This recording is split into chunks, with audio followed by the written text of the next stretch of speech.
আসসালামু আলাইকুম ভিউয়ার্স, আজকে আমি আপনাদের ভুট্টা রোস্ট করে দেখাবো। সেজন্য আমি একটি প্যান বসিয়ে নিয়েছি। প্যানের মধ্যে পানি দিয়ে দিলাম।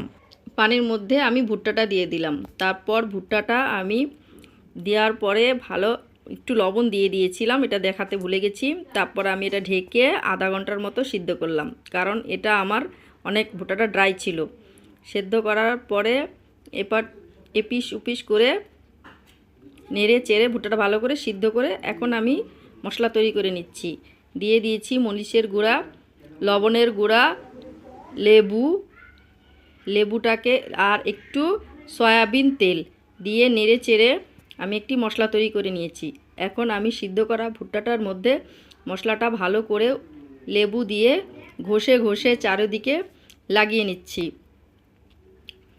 এই যে দেখুন, আমি চারো সাইড এটা ভালো করে লাগিয়ে নিচ্ছি, যাতে ভুট্টার ভিতরে মশলাটা ঢোকে। এখন আমি চুলাটা জ্বালিয়ে অল্প আঁচে ভুট্টাটা দিয়ে দিয়েছি। এখন ভুট্টাটা দোকানদার মামাদের মতো স্মোকি ফ্লেভার আনার জন্য আমি 4-5 টুকরা কয়লা দিয়ে দিচ্ছি। তারপর কয়লাগুলা ভালো করে জ্বলে, এই যে দেখুন, খুব ভালোভাবে আমি এপিস উপিস করে এটাকে রোস্ট করে নিব বা পুড়ে নিব। এই যে আমার হয়ে গেছে।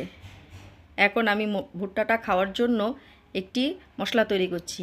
নিয়েছি 1 চামচ চাট মশলা, আধা চামচ মরিচের গুঁড়া এবং সামান্য পরিমাণের বিট লবণ। বিট লবণটা দিলে খাবারের স্বাদটা আরও বেড়ে যাবে। এখন আমি নিয়ে নিলাম 1 টুকরো লেবুটার রস চিপে দিলাম।